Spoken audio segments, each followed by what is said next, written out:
Olá, tudo bem com vocês? Especialmente vocês, torcedores e torcedoras do futebol brasileiro, né? Naturalmente, da seleção brasileira. Vamos falar nesse vídeo sobre essa vitória dificílima do Brasil contra a equipe da Suíça, né? Abordando algumas questões aqui que talvez poucas pessoas tenham falado, né? Como todo mundo previa, seria um jogo realmente muito complicado, muito difícil para a seleção brasileira. Era, na verdade, a previsão que também se tinha para o confronto do Brasil contra a Sérvia na estreia, né? Mas, infelizmente, a Sérvia parece que, além de alguns problemas que a Sérvia vem enfrentando, como, por exemplo, o Vlahovic, que é um jogador decisivo, um dos melhores atacantes hoje do mundo, na minha opinião, não está bem fisicamente, né? Além disso, a Sérvia parece que não entendeu o Brasil como a Suíça costuma entender muito bem, né? Vamos falar sobre esse vídeo aqui, sobre esse assunto neste vídeo, mas antes disso, permita-me só fazer um parênteses, né, e dizer que este vídeo tem patrocínio da 1xBet, que é um caso de aposta mundialmente conhecido, tá, gente? Tira como uma das mais confiáveis no planeta Terra, para você que curte uma aposta esportiva, tá? Eu sempre questiono por que a gente vai sempre nas mesmas casas de aposta. Por que não tentar algo diferente, né? E em tal caso, por que não ir naquela que é tida na Europa como a mais confiável do mundo, gente? Além disso, eu trato você como consumidor, respeitando bastante ali, você na hora de entregar os lucros dos seus ganhos, né? Além disso, não fica suspendendo placares ali no mercados, né? Nos acréscimos dos jogos, né? Além disso, gente, é muito confiável, como eu disse. Além disso, tem uma gama de jogos ali para você fazer, para você apostar, né? Inclusive jogos da Copa do Mundo. A gente tem o Uruguai que vai entrar em campo num jogo dificílimo contra Portugal. Na minha opinião, é um jogo ali que para sair poucos gols, a minha dica seria menos de 3 gols nessa partida seria a minha dica, tá? No máximo sai 2 gols, na minha opinião. A gente vai ter também, no dia de amanhã, outros jogos da Copa do Mundo, né? A segunda rodada do grupo A e também do grupo B.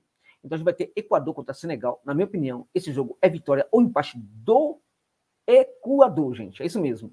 Vitória ou empate do Equador. Holanda e Catar. Evidentemente que a Holanda vence essa partida, na minha opinião. A gente vai ter também o grupo do grupo B, né? Que vai ser os jogos às 4 horas da tarde, né? Irã e Estados Unidos, para mim, é empate ou vitória do Irã, né? E Gales contra Inglaterra, evidentemente que, apesar de Gales sempre complicar contra a Inglaterra, é vitória da Inglaterra. Aproveite e faça a sua aposta nesses jogos da Copa do Mundo, são jogos aí importantes e muito interessantes, né? Se você não é inscrito ainda, usa o link que está na descrição do vídeo, também no comentário fixado, para você se cadastrar lá na 1xBet. Depois você volta aqui, pega o código promocional 1xJosa, coloca lá, para você dobrar o valor do seu primeiro depósito, caso queira, até o limite de $200, né, gente? Mas também para falar que para eles que vale a pena investir aqui neste canal. Ô Josa, já sou inscrito usando o seu link aqui. Então, se você realmente for fazer apostas, use e abuse de utilizar, de apostar utilizando a 1xBet, que eu tenho certeza que isso também notifica para eles que vale a pena investir aqui neste canal. Tá bom, meus amigos? Gente, o Brasil sofreu muito contra a equipe da Suíça, né? Era esperado, como eu falei. Né? A Suíça tem um entendimento muito bom para esses jogos grandes, né? É um time que sabe lidar muito bem com equipes melhores, né? Sabe jogar muito bem sem a bola, fechar muito bem os espaços. Embora a posse de bola do Brasil não tenha sido muito mais alta do que a da Suíça, foi quase a mesma coisa, né? Foi uma posse mais ou menos dividida ali, como a gente pode prever, né? O Brasil teve um pouco mais de posse de bola em relação à Suíça, foi com 54% contra 46%. O Brasil teve 13 finalizações para o gol, apenas 5 foram em direção ao arco, né? Aquela do Vinícius Júnior não valeu, né? A Suíça teve 6 finalizações em relação ao gol do Brasil, só que não foi nenhuma no arco. Ou seja, a Suíça não chutou nenhuma bola no gol do Brasil. É impressionante, né? É impressionante. Mas mesmo assim foi um adversário muito complicado para o Brasil. A gente, a escalação do Brasil, a gente percebe que o Tite foi com uma escalação bastante conservadora para essa partida. Talvez isso tenha ajudado um pouquinho ali a dificultar um pouco as coisas para o Brasil, né? Poucos talvez estejam falando disso aí. Mas olha só, particularmente, eu acho que o Daniel Alves é uma roubada, sabe? Um jogador que não tem o menor sentido, né? Foi um erro a convocação dele para a seleção brasileira. Mas é um jogador que, se a gente olha para esse esquema do Brasil, né? Com Casemiro e Fred, vamos entender, né, gente? Vamos combinar aqui.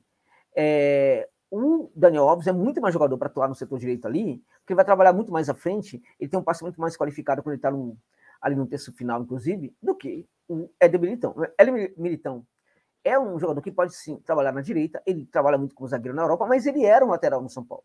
Não tem nenhum problema nisso aí, não. A questão não joga tanto nessa posição mais. A questão ele não costuma trabalhar tão bem no campo de ataque como a equipe precisa. E, neste caso, o Daniel Alves talvez seja esse jogador. Por que o Tite não colocou o Daniel Alves? Vai entender. Com essa escalação, se ele não coloca o Daniel Alves, provavelmente não vai colocar o Daniel Alves para jogar em nenhuma situação. Por que levou o Daniel Alves? Para bater tamborim, gente. Para cantar o sambinha, bater tamborim e alegrar a galera. O Daniel Alves virou, na verdade, neste momento, né, o palhaço que diverte todo mundo ali na seleção brasileira. E não sou eu que estou falando isso, são as atitudes do Tite, né? Então, o Militão, na verdade, reforça também a marcação ali para o setor direito, muito mais do que o Daniel Alves. Acho que uma grande vantagem do Militão é essa. Ele dá um suporte defensivo muito consistente para o Brasil naquele setor direito, que o Daniel Alves, infelizmente, não daria. Ele seria uma avenida Daniel Alves ali para a Suíça usar e abusar de trabalhar naquele setor. Ok? Mas o Brasil já tem ali, nessa partida, já foi para essa partida com reforço de Fred e Casemiro. Então são dois volantes ali de muito forte marcação, né? No setor esquerdo tem o Alessandro, que foi muito bem no jogo, tá? O Alessandro, na minha opinião, foi muito bem na marcação. Thiago Silva também, hoje fez uma grande partida. Acho que o Marquinhos, em alguns momentos, estava perdendo um pouco a bola ali, estava, sabe, se posicionando mal, mas eu acho que o Thiago Silva foi muito bem. O Casemiro foi um monstro, né? Jogador espetacular. Mas o fato é que quando a gente olha para essa seleção, a gente percebe a seleção muito voltada para a marcação, né? Claro, colocando um pouco mais ali o Paquetá à frente, o Paquetá ficaria livre para construir um pouco mais, né? Na prática, ele caía centralizado ali, centralizado à frente do Casemiro e do Fred. Ele teve bons momentos do jogo, mas eu acho que ficou uma sobrecarga enorme para o Paquetá de construir naquele setor, né? E isso, assim, dá para imaginar o Paquetá mais ou menos livre para criar, por quê? Porque você tem essa forte marcação ali na defesa e no ataque. O Brasil se mostrou hoje uma equipe extremamente sólida, muito sólida defensivamente, né?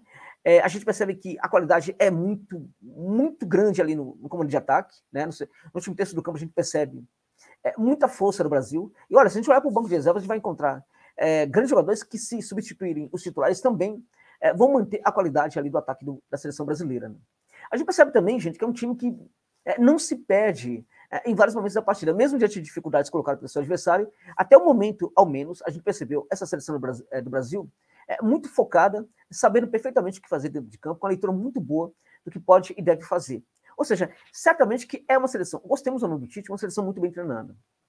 Gostemos ou não do Tite, precisamos falar que o Brasil do Tite é hoje uma das favoritas para conquistar a Copa do Mundo, porque tem um grande time. Um time muito bom, defensivamente muito sólido, uma equipe que tem um entendimento do jogo muito relevante, uma seleção que não se desespera em várias situações complicadas da partida, né? Evidentemente que ainda não apareceu um adversário complicado como uma França, como uma Holanda, como uma Argentina, tal. Nenhum adversário desse nível apareceu ainda para o Brasil. Mas ao menos diante desses adversários aí, que são muito fortes defensivamente, a equipe do Brasil conseguiu lidar muito bem com eles. O Brasil saiu dessa partida aí com dificuldades, teve dificuldade para marcar seu gol, mas evidentemente, né, que o Brasil foi melhor do que a equipe da Suíça, que não deu nenhum chute ao gol, como eu falei, né? O Brasil conseguiu, apesar das dificuldades, conseguiu vencer. E venceu, na minha opinião, muito bem. Teve o gol anulado, a meu ver, muito bem anulado do Vini Júnior. Depois teve o golaço do Casemiro, né?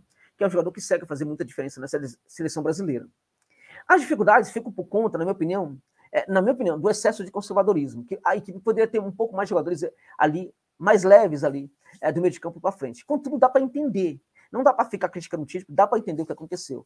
Acho que ele pecou também em algumas substituições, evidentemente. Agora também, gente, o fato é que a seleção conseguiu um bom resultado, né? Não dá para ficar questionando muito, sabe, descendo a lenha aí, porque no fim das contas a seleção conseguiu mandar bem, né? Agora, é claro que o Tite precisa caprichar um pouco mais. A gente viu claramente que o Gabriel Guimarães é um jogador melhor do que o Fred, né? Não era necessário, acho que o erro está aí. Sinceramente, eu acho que foi um exagero do Tite e com o Fred. A equipe ficou, na verdade, com uma sobrecarga de criação ali. Então, ou no Paquetá, ou então em situações ali do jogo, né? Situações do jogo também precisavam, circunstâncias do jogo ali, precisavam ajudar o Brasil a criar, né? Acho que a criação também ficou muito para os jogadores individualmente falando. A gente não viu uma criação fora do Paquetá, a gente não viu uma criação muito relevante de outros jogadores. Essa criação acontecia por causa de circunstâncias do jogo, de que o Brasil precisava apresentar um jogador um pouco mais à frente e tudo mais. Agora, a gente viu também que essa bola, quando sair do fundo, ela tinha ali uma certa qualidade. No fundo, a da meiuca ali um pouco mais atrás do balão do meio de campo, isso se deve à qualidade do Casemiro e mesmo do Thiago Silva ali nos lançamentos em profundidade, né? Então, nisso a gente percebe que há algo também gigante no Brasil, que foi muito bem treinado e que pouco se fala, né? O Brasil também ganhou esse jogo por causa desse tipo de ação que é praticada para essa seleção e que pouca gente comenta a respeito, né? Então, essa criatividade que faltou no setor do meio de campo, ou que foi pouca por causa da sobrecarga ao Paquetá, ela aconteceu também de forma circunstancial por causa de alguns jogadores ali que chegavam ao campo de ataque, chegavam com muito volume ali, diante de uma Suíça que estava muito preocupada em marcar, E acontecer também por causa de situações treinadas na seleção brasileira pelo Tite, que é essa bola mais alongada que vem ali do meio de campo, até mesmo de setores anteriores ao balão do meio de campo da seleção brasileira, né? Foi por causa disso, evidentemente, por causa dessas questões aí que o Brasil conseguiu construir a sua vitória, né? Foi difícil, era difícil, a Suíça mostrou ser um grande teste para o Brasil. Acho que não dá para a gente ficar criticando, falando, o Brasil perdeu o favoritismo. Não, o Brasil já está classificado. Foi uma das poucas seleções que conseguiu se classificar com 2 rodadas, né? E a dificuldade que a Suíça colocou hoje para o Brasil é uma dificuldade que iria acontecer. E estamos nos esquecendo disso. Acho que neste momento vale muito mais a pena a gente valorizar o que a seleção brasileira fez do que ficar criticando muito. O Tite foi com o Fred. Acho que isso merece crítica. Acho que o Guimarães poderia jogar no lugar do Fred, sim. O Tite substituiu mal. Acho que dá para questionar isso daí, mas tudo bem, né? Tudo bem. Acho que o Antony, Gabriel Jesus, o Antony parece estar sentindo um pouco a seleção. E o Gabriel Jesus, na seleção pelo menos, não está vivendo um momento tão bom como já foi em outros tempos. Né? De qualquer maneira, hoje não dá para criticar muito, não. Mesmo com esses problemas da comissão técnica e do Tite, e mesmo com problemas de um outro jogador que talvez não tenha ido muito bem, o fato é que o Brasil venceu, e venceu um ótimo adversário, um adversário que está na Copa do Mundo para complicar a vida de todo mundo, e que pode se classificar à próxima fase da Copa, porque, na minha opinião, jogando o que está jogando, e a Sérvia jogando também o que está jogando, a Suíça pode perfeitamente eliminar a Sérvia da Copa do Mundo. Então, na minha opinião, valeu pela vitória do Brasil. Não foi o grande futebol que todo mundo esperava. Agora, não foi um futebol tão ruim como muita gente está falando, não. Acho que foi um futebol à altura também das dificuldades colocadas pelo adversário dentro de campo. Então, valeu o Brasil classificar a próxima fase da Copa do Mundo. E acho que está de bom tamanho o que o Brasil fez na Copa do Mundo até este momento. É isso.